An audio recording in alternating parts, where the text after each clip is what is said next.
Hey everyone, I hope you are having a wonderful day so far.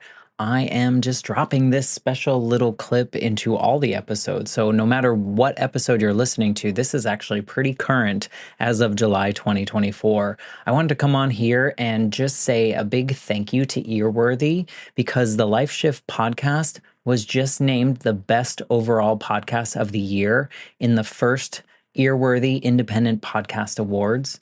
And you've probably seen some articles written about the Life Shift podcast before, written by Earworthy. And now he is launching from his online publication, he is launching these yearly winners of independent podcast awards. And these are specifically for indie podcasters. We are those that wear all the hats. We create the show. Some people write the show. We're producers, sound engineers. We troubleshoot all the tech. We do any kind of research if we need to. We host the shows. We distribute the shows. We do all the things that relate to our shows because we love it. And it's so nice to see my name in a list with some other amazing podcasts like Multispective, which won Best Life Lessons Podcast. Salad with a Side of Fries won Best Health Podcast. Bippity Boppity Business won Best Business Advice Podcast. And there are so many more. And so I just want to come on here and say thank you to Earworthy for not only doing these awards every year and just honoring some of us indie podcasters that sometimes feel like we're just shouting into the void, but we're not. We're just doing what brings us joy, and hopefully through that work it brings other people joy. In my case, for the Life Shift, I hope that each episode finds the ears that needed to hear it the most so that they feel a little less alone in their circumstance. But also, Earworthy writes all these amazing publications pretty much weekly, every week, every weekday, I should say, where he writes on Blogger, Medium, Substack, Tumblr, Vocal, Many Stories, and for other places. And he really just highlights the independent podcasters. So thank you, Frank, for everything you do with Earworthy and for recognizing all of us in the first Earworthy Independent Podcast Awards. If you'd like to read more, please head to medium.com/EAR hyphen WORTHY. Thanks again and enjoy this episode. This episode is sponsored by Brian and Sari. Thank you to the Patreon supporters for this particular episode. If you're interested in getting bonus episodes, early release episodes, episodes without ads on them, come on over to the Patreon page and join us. It is www.patreon.com/The Life Shift Podcast. I appreciate you guys. Thank you for listening. Here's this week's episode. This, in addition to my chemistry class, just changed everything for me. I felt really connected again. I was happy. I was like, this is something I wanted to do. I didn't know how much I wanted to do it until I got into that class. And I thought maybe, another 20 years wasn't so bad if I could be in this kind of position where I was teaching something totally outside of chemistry, still teaching chemistry and loving every minute of it. But now I had a new challenge and it was fun. On this week's episode, I speak with Lorraine Connell, and she is a business owner, an educator, and a podcast host. Her podcast is called Education Unimagined, and she speaks with former students and actually other students about their experiences and how student leadership can be used to improve education throughout the country and hopefully the world. On this conversation, though, we talk about her joy of teaching and how much she really enjoyed teaching chemistry of all things. In the conversation, we talk a little bit about how she felt like she needed to level up or needed to change something because she couldn't really picture herself doing the same thing for the next 20, 30 years. And so she tried a couple things that didn't work out, and then she felt a little less supported by administration and other people in the school that she was in. Then she was exposed to something in student leadership that really lit her up again. And she felt that passion for teaching, and she felt the passion for working with those students. So I hope you enjoy this episode where we kind of talk through this educator's journey to finding that true passion and discovering what she wanted to do moving forward. And without further ado, here's the episode with Lorraine. I'm Matt Gilhooly, and this is The Life Shift, candid conversations about the pivotal moments that have changed lives forever.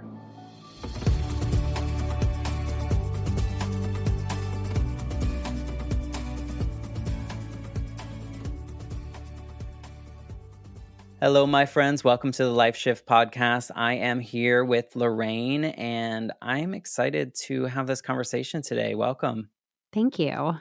The reason why I'm excited is because you're going to be talking about an industry that many of my listeners are in, uh, because I am in it and I am an educator, and I've been an educator in the higher education space since 2008. And so naturally, I know a lot of people in that space. And so they're listening. And your story, I think, will resonate with a lot of people too, because a lot of us work within constraints and things that maybe frustrate us or find places where we're not being as fulfilled where we need to be. And so, I know that's not your full story, but I think a lot of the things that you're going to say, a lot of my listeners will be able to relate to. So, I appreciate you being here. Yeah, I appreciate you having me on. I think the same is true, and I also think that my story, while unique to me, is not necessarily unique to so many of us. And so it is important, I feel, for me to share my story so that others can hear it and know that we'll get into it, but that there is a path, and maybe we don't know what that path is, but it's there.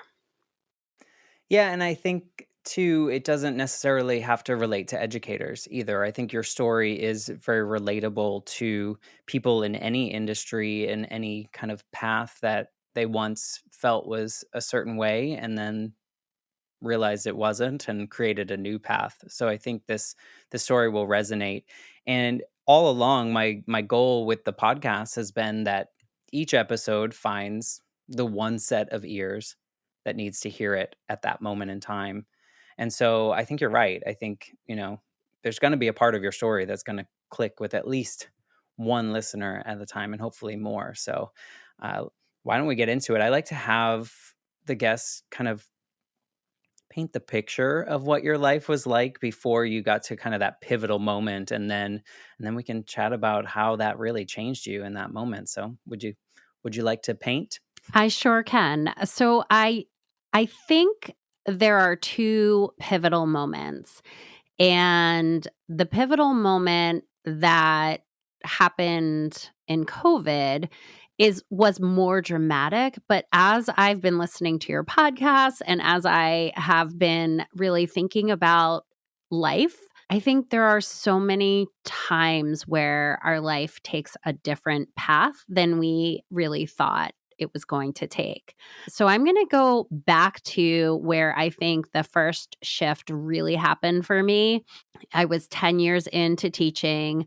I loved my job. I loved teaching. I loved the classroom. I loved my students. I, strangely enough, really loved my subject matter, which is chemistry. And I would remember in open house, I would do this sort of thing where I would ask my parents, how many of you had a terrible chemistry experience? Or how many of you hate chemistry or can't do chemistry? And 9 times out of 10, almost every hand went up. And I would say my real goal for teaching chemistry is so that when your kids grow up and they're at their parent conferences, they don't raise their hands, because it really is about the teacher and about how the teacher connects you to the subject matter. And that was my goal.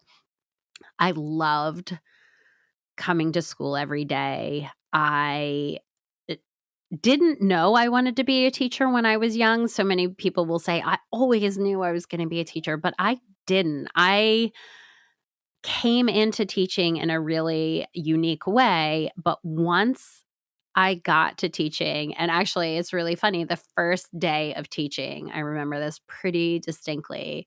I had not done any teacher training. I just jumped right in, and I was in front of my students, and I was awesome. I was on fire. I had energy. And as soon as they left the classroom, I burst into tears. Burst into tears. Like, what am I doing? I don't know. I have no idea what I'm doing. But when the kids were there, I was perfect. And well, I want to say that I was not perfect, but I was who I wanted to be at that moment. You envisioned it. So the tears were like sad tears? Or they were like, I can't believe I'm doing this? I think they were like, what am I like, just disbelief. Like, who do I think I am that I can be in front of this group of students? I honestly think that I'm an introvert, and I think there are a lot of teachers who tend to be introverts, but you wouldn't know by seeing them in the classroom. Yeah, I agree with that. I also think, I think a lot of people will relate to that feeling of imposter syndrome of like, even in the podcasting space. I don't know how you have a podcast, which we'll talk about, but I don't know if you felt that way with your first couple episodes when you drop them, or even now, I get nervous before every recording because I'm like, I just want it to be perfect, or I want the guests to have a great time, and I want the listener to really enjoy it. And it's like, do I belong in this space? What am I doing? So I can relate to that feeling of like, whew, after your students left the classroom. I mean, I didn't continue to cry much, in through my 10 years, but like that first couple of weeks, it was like, whew, where am I going with this? Yeah, well, and I mean, teaching a science topic too, I think you traditionally will have students come in not excited about science, right? So there's an extra layer of stress, I would imagine, to how do I connect this topic that they're already coming in with some kind of feeling about that's not a positive one typically. How do I connect with them and show them the relevancy and enjoy it and not dread coming to my class? That's a hard Absolutely. space. So you were teaching for 10 years and just loving it. Yeah. So And so here we are 10 years into this job. At the time, like I said, I came to teaching sort of in a circuitous way. And so I was not right out of college, but I was not older. So I'm looking at 10 years. I know I love what I'm doing, but I'm looking at retirement being like 25, 30, maybe 35 years away, and thinking, what am I how am I going to do this for another 20, 25 years? There needs to be something else that I can do.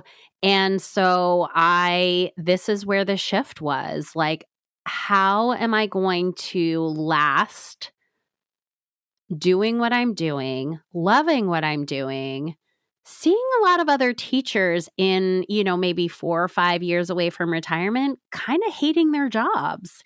And so I was like, okay, I maybe administration, maybe that's where I need to go. And it was not something that I wanted to do. And so the shift was, let me apply for a middle management position. We'll call that, department head or coordinator, or whatever you want to call that middle management position.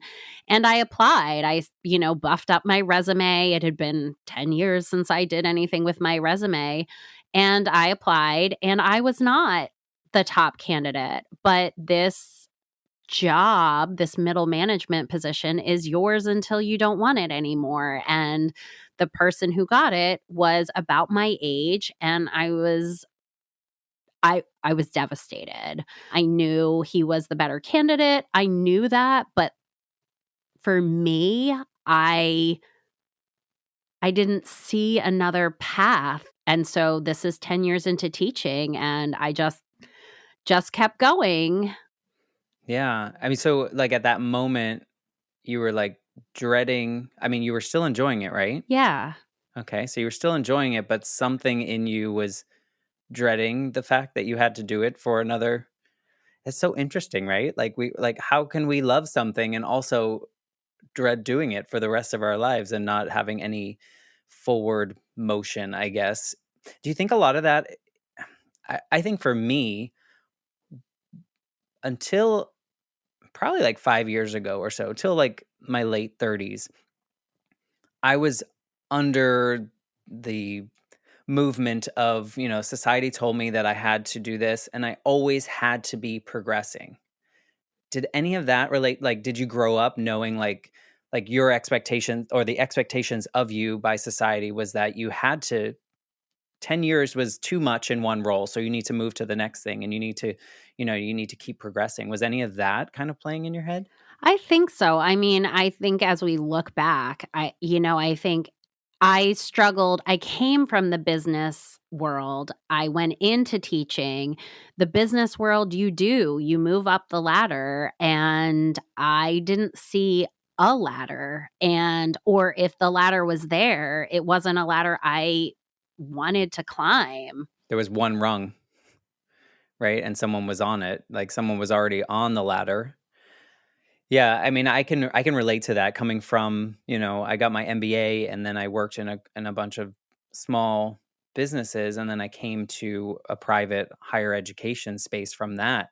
So it was always I felt like every year or more of teaching, be like, okay, what's next? And for me, fortunately, there was a ladder, but I can imagine I know how it felt. Like I still liked what I was doing, but I was like, this is like I'm doing the same thing over and over again, right? It just feels like a groundhog day at some point. So you didn't get that job. Did you continue? Like, how did that affect you and what you were doing? Were you still a great teacher? I don't think I knew at the time how much it impacted me because it didn't feel like a change. It felt like a disappointment. It felt like a devastation of like, "Ugh, okay, I am not good enough." I think that's where, I mean, I'm sure I was raised and had that perfectionism trait in my upbringing, but I think it really started to come out for me then because I also was like, okay, so middle management, and I really didn't want to be an administrator. I think that sort of like clarified to me that that's not the path that I wanted to take. It wasn't available to me, and maybe I didn't really want it. But so I went back to my classroom and I looked at what I was doing, and I still really loved what I was doing because it was about the connections I was making with kids. It was about the relationships. It was all there for me. But I wanted to do something different, and I didn't want to not teach chemistry. I really love teaching chemistry. And so I started to try and innovate a little bit. And it was about this time in my career where the flipped classroom was the new thing. And in chemistry, it made a ton of sense because my practice at the time was teach to the kids, like direct teach them, let them practice a little bit, and then send them home to do homework all by themselves. And it made sense to me to flip it so that they were doing the passive learning at home without me and then coming in and doing the active learning with me. The problem was I didn't have a really great way of describing that to people. So I was like, I am not teaching them. What I should have said was that students were home doing the passive learning, but where they're doing the active learning with me, the teacher. And so I think, that wasn't a shift, but that was a moment in time where I think there was less confidence in me. I was doing something innovative and my administration didn't know anything. And so I didn't really get the I've got your back kind of support that I needed. And while I still firmly believe that the flipped approach in chemistry is the ideal way of learning, I wish I could have gone back and known the impact choosing those words would have had on my relationship with administration. Did you feel that your relationship with the administration changed because you applied for that job and then didn't get it and someone else was chosen and then that person knows that you went for this role and now maybe feels threatened? Was there any kind of inkling where it felt like now you had to prove something more? That's a really great question. So the easy answer would have been yes, but this person who got the job was a wonderful person and he was a mentor to me. He actually had my back. It was upper administration who had done some shifting and some changing that I felt didn't have my back and didn't understand. And I think many of your listeners who are educators will understand this to be true, is that we often operate in a silo, and our administration may come in to observe us in pockets, but either we're putting on our best show, or we've prepared, and or they step in and chaos is happening. There's not a real understanding of what happens in a classroom on a day-to-day basis unless you're really present as an administrator, and administrators don't have time. I know that, but to not know what your teachers are doing, it is hard to have their back, and it's hard to support them when they are trying to be innovative. Now, I don't know if this is true or not. In your chemistry class, were the grades something that administration would be looking at? And the reason I ask that because, some of the classes that have it's harder and students are not doing as well, then that raises a red flag. And now you're doing something innovative that they don't understand, which is not really that innovative. It's, like it makes sense, right? But they don't understand it. And like, why are you changing things? Because this class is already hard. So did you feel is that something that was a case with the chemistry class? Like were students struggling more than say an English class? So my chemistry class students, they were always a pretty average, right? You had your bell curve. And at the time, I was not doing a really great job. Well, at the time, I was still doing very traditional grading where, it was based out of 100, and the harder questions were worth more points, which in my mind seemed to make a lot of sense. And I had multiple questions asking the same concept. I was also learning to be a different type of grading teacher. And so, again, breaking an innovative way. The school itself was starting to shift from the 100-point scale to competency based grading. So, a lot of these changes were happening at the same time. And I don't think that grades were the impetus for the lack of support. I think it was the message that I wasn't teaching. That makes sense. So you're doing all this. Were you still enjoying it as this period was starting to happen, where people aren't supporting you and things like? How did you navigate? I love teaching, but also like nobody's supporting what I'm trying to do.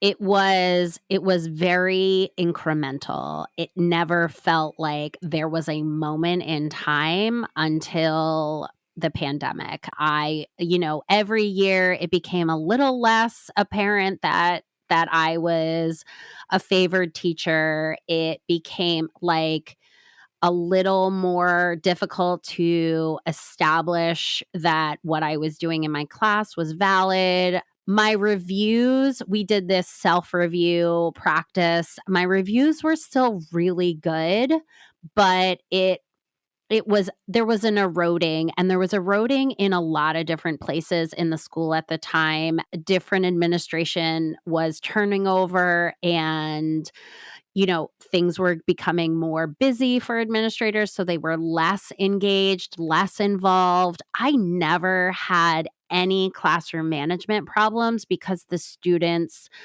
felt heard, the students felt seen, the students felt challenged, and they always knew I had their back.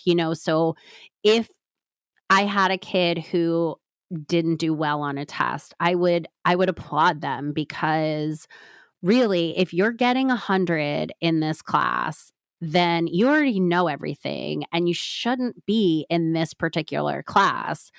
I want to challenge you. And I think, for a lot of kids, it was the first time that they were challenged, not because they were with me, but because chemistry's hard.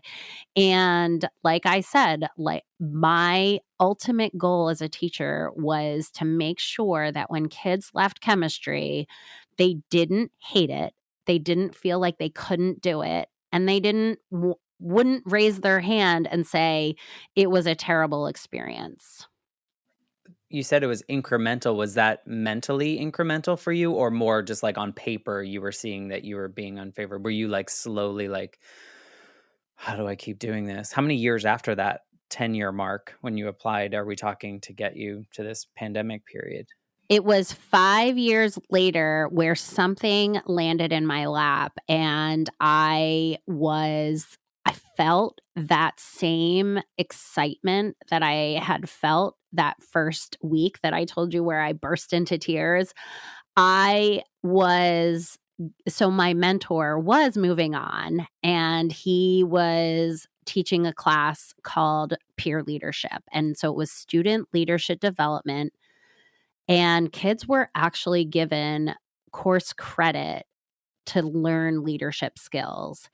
And this, in addition to my chemistry class, just changed everything for me. I felt really connected again. I was happy. I was like, this is something I wanted to do. I didn't know how much I wanted to do it until I got into that class. And I thought maybe, another 20 years wasn't so bad if I could be in this kind of position where I was teaching something totally outside of chemistry, still teaching chemistry and loving every minute of it. But now I had a new challenge and it was fun.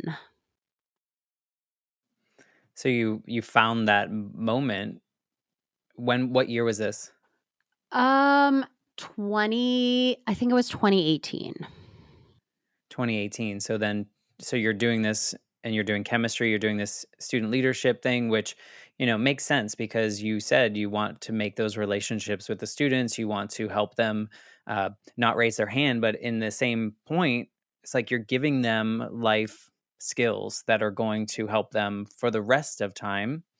Whereas some people may look at chemistry and say only certain parts of chemistry or the idea of chemistry are going to be helpful here, there, and everywhere. So I'm sure you were seeing more light bulbs and those kind of moments in the leadership class and probably like more authentic connections, right, with the students and then maybe chemistry because there's also that sometimes there's that wall between the teacher and the student with the grade like you don't like me. Like, well, your grade's really not about how much I like you or not. I think you're great, but your grade is, it's not great. So I think in a leadership class, there's probably more opportunity for a different type of relationship as it comes to assignments and whatnot. So leadership allowed me to have students for more than 1 year. When I was just their chemistry teacher, I saw incredible growth in their 1 year of experience with me that, it was almost disappointing that I had to like shuffle them off to another class.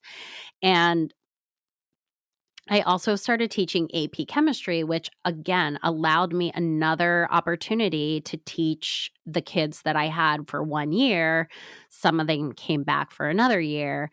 And I don't think I mean, I didn't have the confidence in myself to be teaching that AP chemistry class, but I don't know why I didn't have the confidence to do that. And so I taught that pretty similarly the number of years that I did this leadership class. So I was teaching now chemistry, AP chemistry, and leadership, and I was happy. I was challenged, and I felt like school could be sustainable for me, but there were little things, again, little things, the community, that I loved in the school that I started with, it wasn't the same anymore. With all of the changes in administration, I didn't have those relationships anymore. And I loved the leadership class, but I saw that leadership was a privilege. And so we would have an application, and the unfortunate thing was that we excluded certain kids from being in the class. And there were a variety of reasons why they weren't accepted into the program. But one thing that stood out to me was there wasn't a lot of applications. So there were kids who I saw as leaders who weren't applying.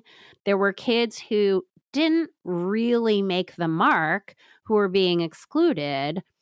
I understood that students, if you make a big mistake, that there are consequences, and you're in this really prestigious class. You are giving some incredible responsibilities. There should be some pretty significant consequences. But then I started to remember that,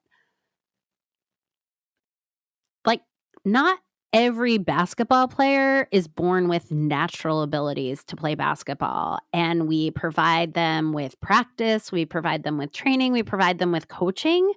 Why aren't we doing the same thing for leadership? And so this is where things started to really change for me. I wanted to bring in these kids who needed the training, and administration most certainly did not.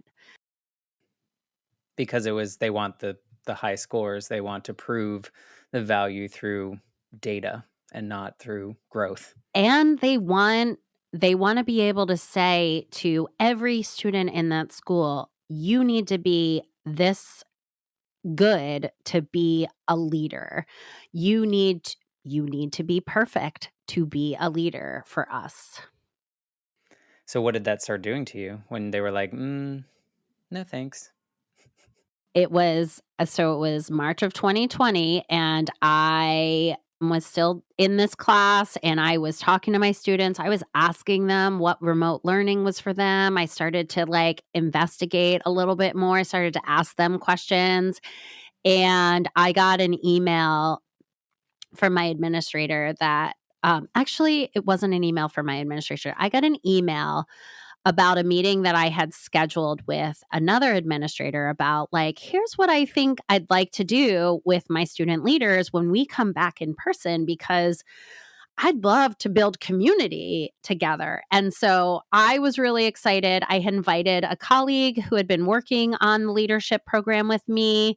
And so I thought I was coming into this meeting talking about, this idea that I had. And my head administrator came into this meeting and proceeded to yell at me in front of these other people. Totally not something I expected, about something that I didn't even know about it, but it was an email that they had received from one of my student leaders about graduation and their decision and what that student felt about that decision. And this was one of my students who was not a perfect leader, and I received the brunt of that challenge to that authority. And as I am looking back, in all honesty, I was the teacher and I should be given this conversation, but I should have been notified about it. I might have have read the email ahead of time, maybe, but I still, to this day, think my student did the right thing, because they were upset.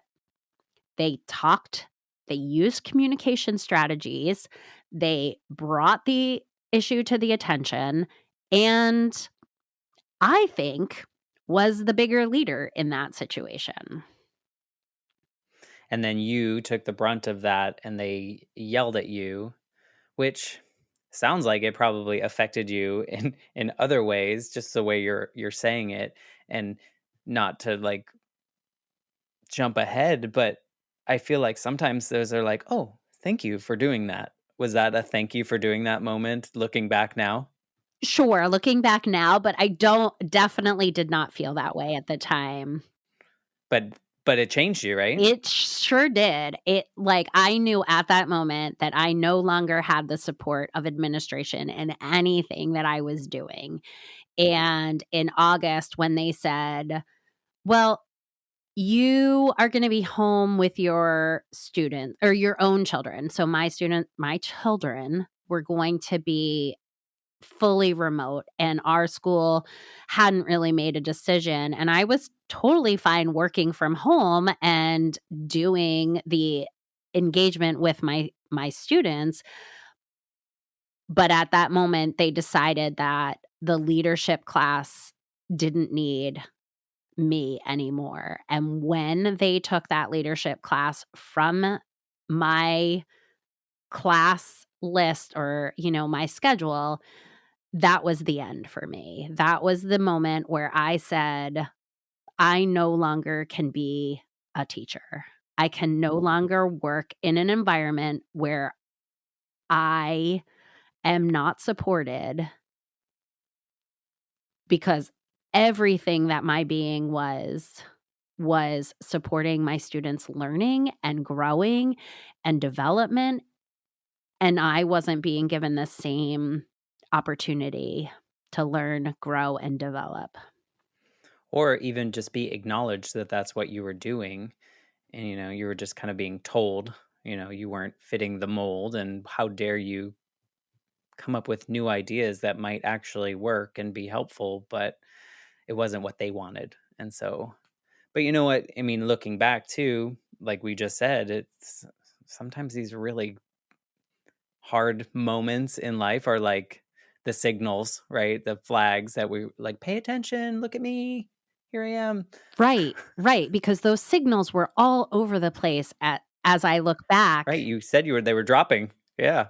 Yeah, from 10 years forward, they were there, and I had my blinders on, and I wanted more. I really wanted more, and I really didn't think I could do anything more than be a teacher. I remember saying to my husband, to my therapist, to anybody who would listen, "If I'm not a teacher, there's nothing else I can do." So what did you do? I got a coach. I talked to a coach, and she had me write if she and I met in 200 years, or not 200 years, if she and I met in 5 years, 200 is a long time. that is a long time. If I met her in 5 years, what are 200 things that I would be able to tell her I was doing? Wow. That was That's a hard. tall order. Yeah. It was hard. It was hard. It took me quite some time to do it, but when I was done, I knew exactly what I wanted to do, and it was not in a classroom. It's funny. I just had a conversation with someone that was in a really, really dark moment in their life, and pretty much their moment of growth or getting out of that was making a list. And so it's funny to hear you say that, like, once you put in the time and the effort, starting it's the hardest part, right? But once you get that 200 things on there, it what was on it that stood out to you that was like, okay, this is where I'm going. This is what I'm doing. It was leadership everywhere. I mean, I I just kept coming back to it.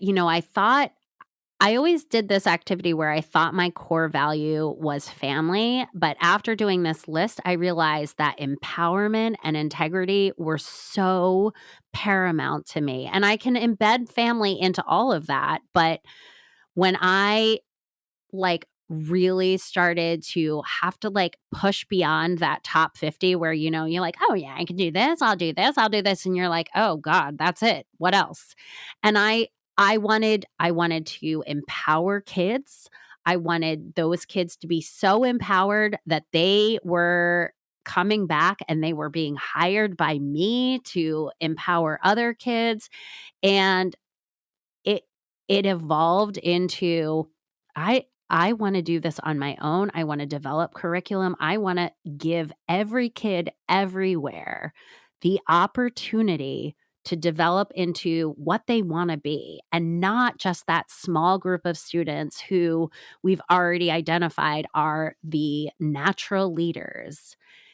And I think being a parent helped me really define that, and I it took me a while to leave. It was August of 2020 that I knew that I didn't wanna be there anymore, but it wasn't until June of 22 that I decided I'm done. I no longer will sign another contract, and I will I'm gonna go out and do this on my own. I don't really have I mean, I had a plan, but I didn't have, like. A safety net? No, no. Yeah. Yeah. Is this going to work? Like the questions that we can, as imposter syndrome, a fellow imposter syndrome person, like you feel those, like, is this even real? Did During that period when you were like, when you were told you were not going to take that class anymore, or you were not going to teach that class anymore, and when you finally quit, were you still a happy teacher, or was it just like, oh God, I hate coming here? At when I was in my classroom, I was a happy teacher when I was on, but as soon as I walked out of that door, I hated everything. I hated the conversations people were having with me. I hated there was so much negativity, there was so much COVID talk. I was like, "This is a toxic relationship." Yeah, I think a lot of people listening will understand that. Is like when you're doing the thing you love, it's good, and then everything else is just like so draining that it definitely makes the thing that you used to love Painful. like it's like a codependent relationship. It's like I want to stay because I love doing this, but everything else is really bringing me down. So yeah, I can relate. I think, when you were saying how empowerment and you want your students and people just in general to have that and to be able to pay it forward. And I mean, wouldn't it be nice if all teachers felt that way and that's how we approached education? I don't think we're there anymore. I don't think that's how. I feel like education is very transactional these days, in all levels. And so, I mean, when you were saying that, I was like, yeah, that's how people should feel in the classroom all the time, and what you're doing to advance these individuals so that they can be productive members of society, right? So I'm glad that you were able to disconnect and take a chance on yourself to kind of face the things that you wanted to do, those things on the list. What did you actually do when you left? I felt a lot of guilt. Mm, why? To who? The students? Yeah. Yeah, To yourself? I really do love the empowerment that comes from being a classroom teacher, and I wasn't sure that I was gonna feel that way again. I had in August, like I said, I had been asking my students questions and getting their advice, and I thought, I shouldn't I shouldn't be the only one that hears this advice. There are lots of teachers out there, and really their advice was not all that surprising, I guess, or really hard to put into practice.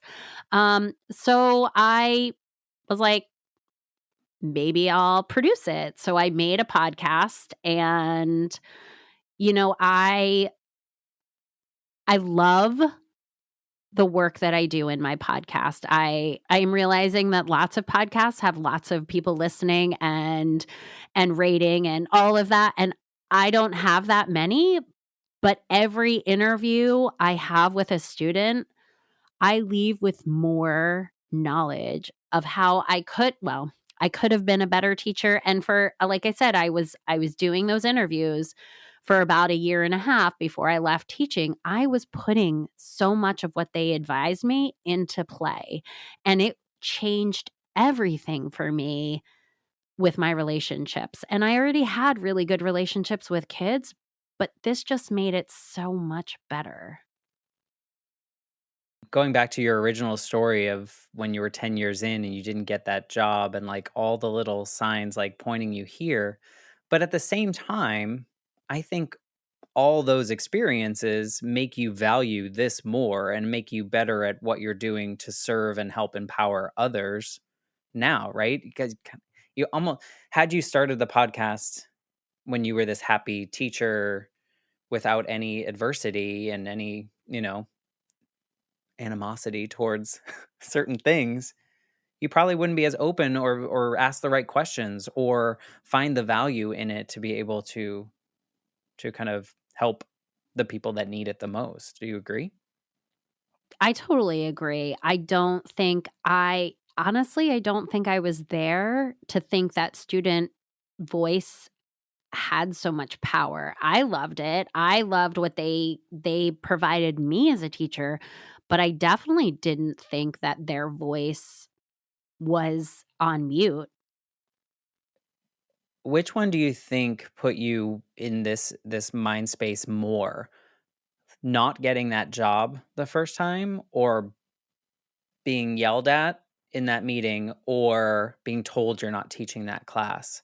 Which one served you more in this version of you? Well, I think being yelled at sent me to a really awful place in my brain. I was already struggling with not being perfect in my own mind. To be told I wasn't perfect really hit me the hardest and took me the longest to recover. But the fact that there was no engagement with me, there was no collaboration with me, there was none of the things that I needed. I think that served me the best in applying what I'm doing now with students. How about personal growth? Do you think that made you a better person, as tough as it was and the struggles that you went through because of it? Do you think you're better served because you were able now that you're able to look back on it?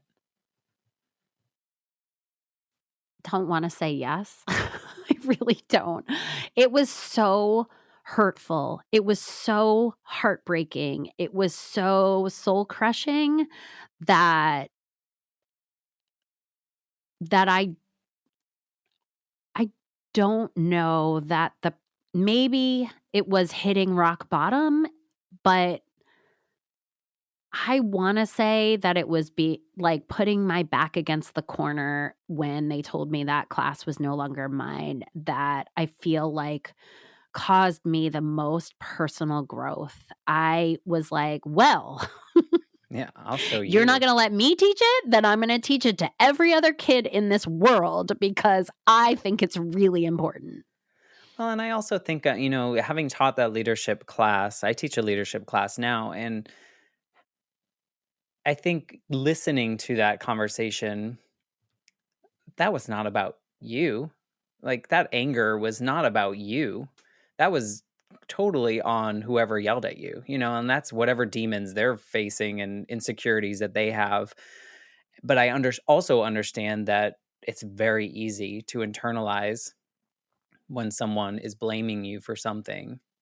But hopefully, one day you look back on that and go, you know what? That has nothing to do with me, and look what I'm doing. So that was the only reason I asked that question. I think sometimes we take on way too much. That's not ours to take on. But I think, you look back though and it kicked you, but it kicked you in the right direction at the end of the day and what you're serving people. So you have this podcast going where you talk to former students, you talk to other students, you ask them meaningful questions about their experiences and what can be done better. And is that your main thing that you're doing, or what else are you doing? Well, I would say that's the impetus of everything else that I'm doing because from that advice, like I said, I put it into practice in my own professional growth. And I thought that there are a lot of teachers who could use this information. And so I created a professional development program. It's 20 hours, but it's so beneficial and I know how much it improved my own practice that I don't wanna toot my own horn, but I know that so many teachers need these kind of conversations. We were not taught any of these things in our teacher training, and society's changing really fast. So, like, having a safe place, having a place where I can maybe ask a question that I can't ask my students is a great place to learn.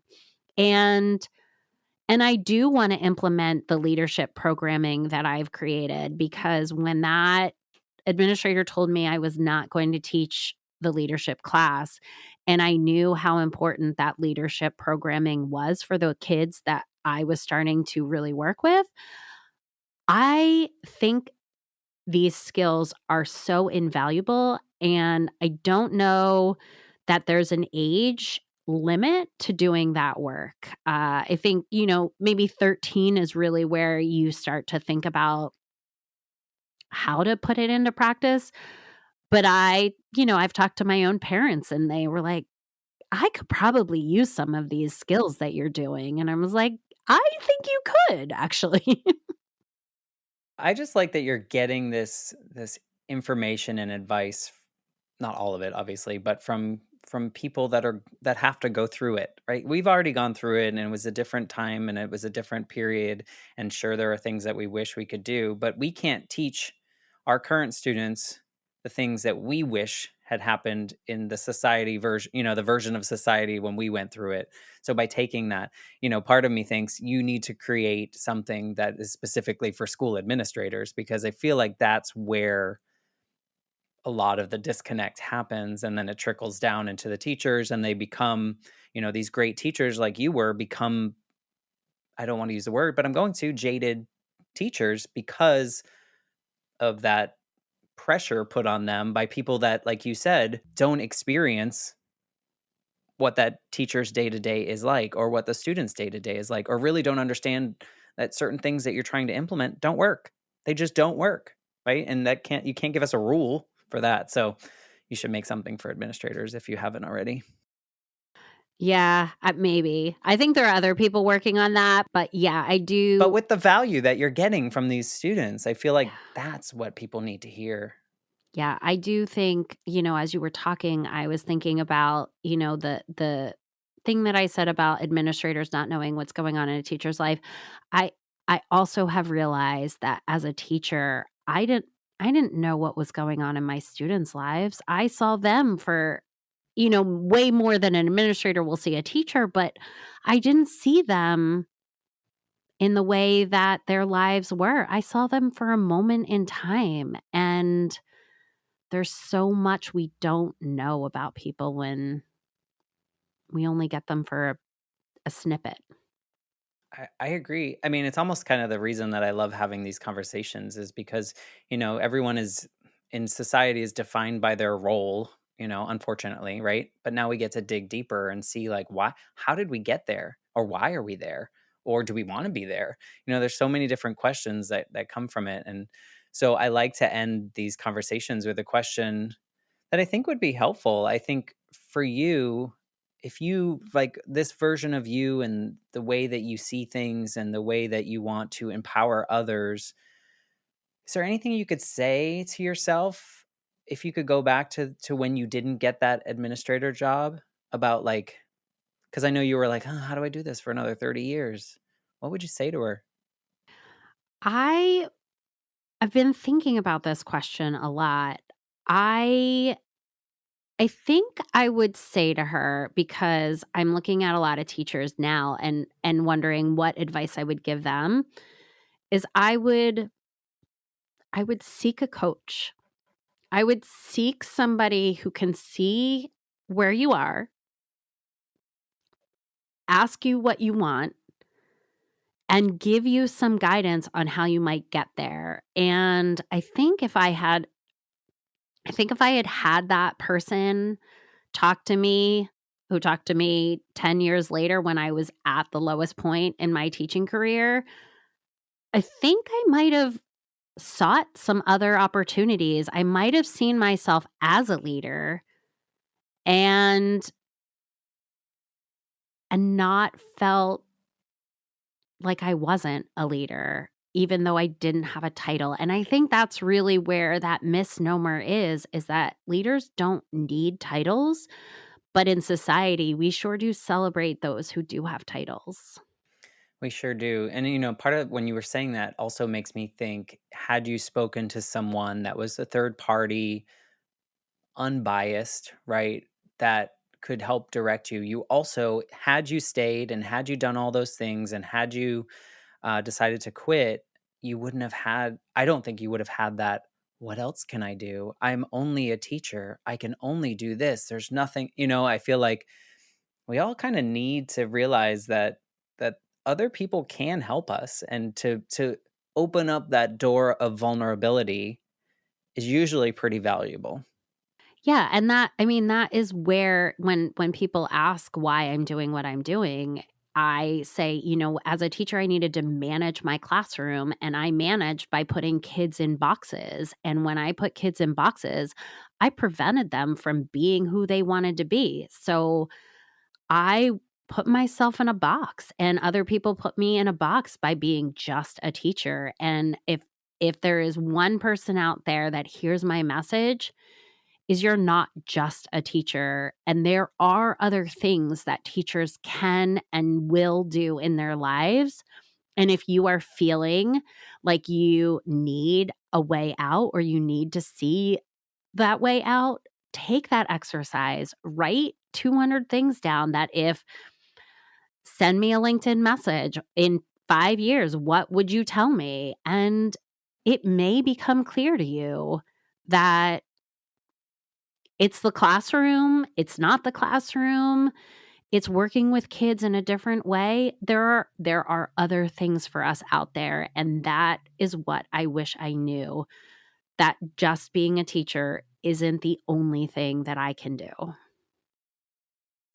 I mean, what else do I say to that? I think that's good advice. I think that's true of any industry, right? I think that's just as humans, we can do more than we are put in boxes and told we can do. Even if you get a degree in this, you can do other things. There are lots of people doing things that don't have degrees in that.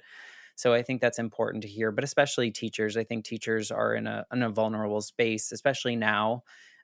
So I hope teachers are listening to this and hear your story and see what you're doing and how you're doing it, and they want to connect with you, which we'll share all your information in the show notes. So I appreciate you being on the Life Shift today. Matt, it was such a pleasure. And I really think what you're doing is incredible. And, once you said, let's do the show, I have been thinking about my life so much. And I think that that's so incredible. And every time I listen to one of your podcasts, I think about, oh my gosh, I didn't even think about that part of my life. And I think that it's okay to go back and think about how things changed and the paths we're on, because every moment in time is a choice. And sometimes we make the right ones and sometimes we don't, but all of it gets us to where we want to be. I agree. I think sometimes the wrong choices are the right choices as well. So, hearing your story, I know some of them were really hard for you, but I think at the end of the day, they put you where you need to be and they taught you what you needed to learn at that moment in time. So, I appreciate you being on here. And those of you listening, I appreciate you listening to the Life Shift podcast. If you get a chance and you're liking what you hear, I would love a 5-star review on Apple Podcasts and a review. That's also super helpful, but boosts my feelings for that particular day when I see it. So thank you for listening, and we'll be back next week with a brand new episode.